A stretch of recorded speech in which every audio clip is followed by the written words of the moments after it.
Hola, buenos días, mi nombre es Henry Correa y el día de hoy vamos a hablar del hematoma subdural, que es una acumulación de sangre entre la cubierta del cerebro, que es la dura madre, y la superficie del cerebro. Las causas del traumatismo de un hematoma subdural. Un hematoma subdural es a menudo el resultado de un traumatismo craneal grave. Este tipo de hematoma subdural se encuentra entre la más letal de todos los traumatismos craneales. El sangrado llena las zonas cerebrales rápidamente comprimiendo el tejido cerebral. Esto a menudo ocasiona traumatismo craneal y se puede llevar a la muerte. Los hematomas suturales también se pueden presentar después de un traumatismo craneal menor. La cantidad de sangrado es menor y ocurre más lentamente. Este tipo de hematoma sutural a menudo se observa en adultos mayores. Los síntomas del hematoma sutural van dependiendo del tamaño del lugar donde ejerce la presión sobre el cerebro. Se puede presentar en cualquier de los siguientes síntomas. Entonces miramos el lenguaje confuso o mal pronunciado, miramos la dificultad del equilibrio de la marcha de la persona, miramos también el dolor de cabeza que puede presentar este paciente, la falta de energía o confusión, también miramos los problemas de visión, la debilidad o entumecimiento, náuseas y vómitos. Los cambios de comportamiento o psicosociales. En bebés también se puede presentar el hematoma subdural. Los síntomas pueden incluir fontanelas abultadas, que son los puntos blandos del cráneo del bebé. Se debe tener muy en cuenta esto. También se puede suturar en suturas separadas, las áreas donde se unen los huesos del cerebro a medida que crecen. También la dificultad en la alimentación, se pueden presentar convulsiones, uno como padre, como médico debe estar pendiente de esas cosas, el aumento de la somnolencia o del letargo, vómito persistente y también aumento del tamaño de la cabeza o de la circunferencia. En las pruebas de diagnóstico y estudios, al momento de tener un traumatismo craneal se necesita la atención inmediata de un médico, no se puede demorar, aún más en adultos mayores. Debe recibir atención médica inmediata. Si muestran signos o problemas de memoria o deterioro mental, incluso si no parecen haber sufrido una lesión muy grave, es probable que el proveedor de atención médica ordene estudios imanologicos del cerebro, como una tomografía computarizada o una resonancia magnética, si presenta cualquiera de los síntomas anteriores. El tratamiento se recomienda en un hematoma sutural es una situación de emergencia, como el anterior dicho. Para reducir la presión dentro del cerebro se puede requerir una cirugía de emergencia. Esto puede generar o comprender la perforación de un pequeño agujero del cráneo para drenar la sangre y aliviar la presión del cerebro. Puede ser necesario también los hematomas grandes si, si hay coágulos. Como posibles complicaciones al momento de sufrir un hematoma subdural, se debe tener en cuenta que las complicaciones pueden presentar o incluyen una hernia cerebral, que esto es una presión sobre el cerebro tan intensa que causa un coma o puede causar la muerte. Los síntomas persistentes, tales como la pérdida de memoria, mareo, dolor de cabeza, ansiedad y dificultad de concentración, o las convulsiones, también pueden generar debilidad o permanente entumecimiento y dificultad para hablar. Buenos días, soy la doctora María Alejandra Tunarosa. Hoy nos encontramos desde el Hospital de Kennedy y a continuación les voy a presentar un nuevo caso sobre traumas. El caso consiste en un paciente de 27 años de edad que cuenta con una enfermedad aproximadamente de 12 horas que fue referido al Hospital de Kennedy por haber sufrido un accidente de tránsito mientras manejaba una moto sin protección y en aparente estado etílico, cayendo a un pozo en donde se encontraba por familiares horas más tarde. Examen físico, el paciente se encuentra en sopor profundo en escala de coma de Glasgow de 9 con un reflejo fotomotor ipsilateral y contralateral conservado, una fuerza muscular 5/5 en el hemicuerpo izquierdo y hemiplegia en el hemicuerpo derecho. A la palpación presentaba dolor con intensidad moderada y depresión en la región frontoparietal del lado izquierdo. Realizó una tomografía cerebral sin contraste con ventana ósea y reconstrucción en 3D, la cual mostró una fractura multifragmentaria con hundimiento craneal en región frontoparietal izquierda y también se evidenció un hematoma epidural bifrontal extendiéndose hasta la región temporoparietal del lado derecho. A continuación vamos a presentarles las tomografías. En la imagen A observamos un TAC cerebral sin contraste con una ventana parenquimal que nos está mostrando un hematoma epidural bifrontal extendiéndose hasta la región temporoparietal del lado derecho.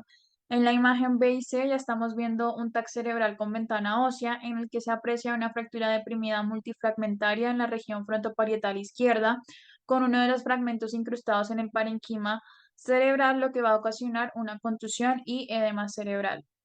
Después de estos estudios, el paciente fue diagnosticado de politraumatismo con traumatismo craneoencefálico grave, hematoma epidural frontotemporoparietal bilateral, fractura de cráneo expuesta con hundimiento de cráneo frontoparietal izquierdo y edema cerebral agudo severo.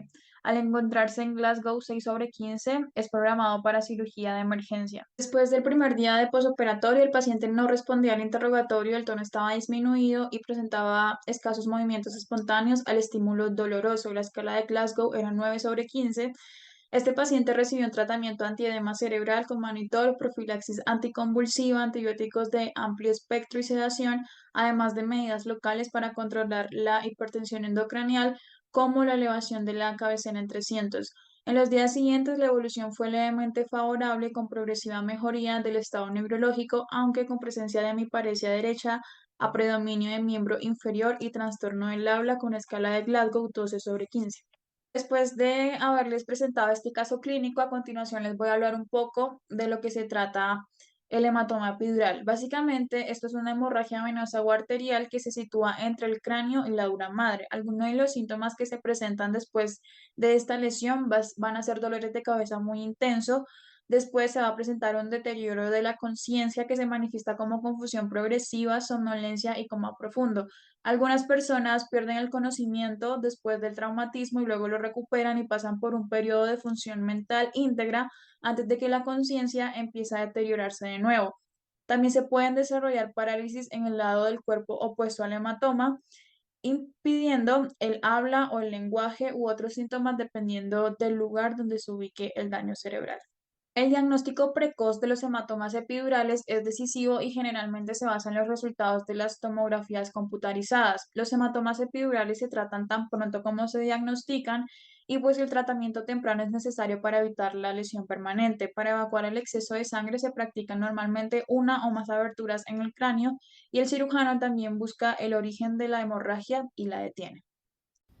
Hola, muy buenos días. Nos encontramos en el hospital de Suba, donde nos informan que recién llegan 3 casos. Lo sorprendente de estos casos es que coinciden con las lesiones parenquimatosas.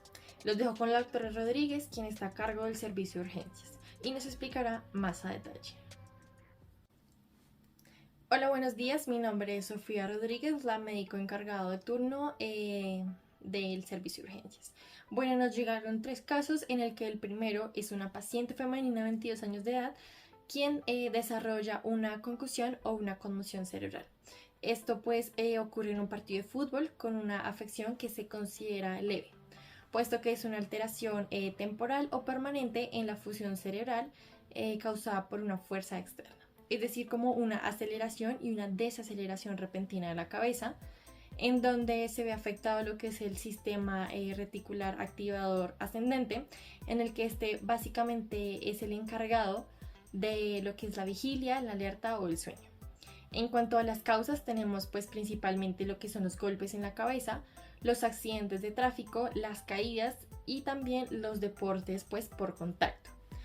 En cuanto a los síntomas, tenemos lo que es la cefalea, las náuseas que se pueden acompañar de vómitos, la fatiga o la somnolencia, que también se puede haber acompañado de una amnesia retrógrada, también con una confusión o desorientación y una visión borrosa. En cuanto a los métodos diagnósticos, pues primordialmente tenemos lo que es una historia clínica, pues que se acompaña lo que es el cuadro clínico, y como métodos de paraclínicos sería lo que es una tomografía computarizada o una resonancia magnética. En cuanto al tratamiento, pues será un seguimiento médico como método preventivo, que también se verá acompañado con el reposo y el manejo de los síntomas. Bueno, ya continuando con el segundo caso, pues tenemos un paciente masculino de 29 años, quien llega al servicio de urgencias con una posible contusión cerebral. Pues al estar en una partida de boxeo, que esta afección se considera más que todo como grave. Pues esta es una lesión traumática, pues el cerebro es afectado por un impacto directo que se ve involucrado en lo que son las circunvoluciones. Es decir, que una disminución entre el espacio del cerebro y el cráneo súbitamente, ocasionando pues un mayor impacto en el lóbulo, lo que es principalmente el frontal y el temporal. Las causas, tenemos nuevamente lo que es un impacto directo en la cabeza, como los accidentes o las caídas. En cuanto a los síntomas, estos son un poco más específicos y podemos encontrar lo que son las hematomas, la alteración de la función cerebral, los vómitos y prima lo que son las convulsiones.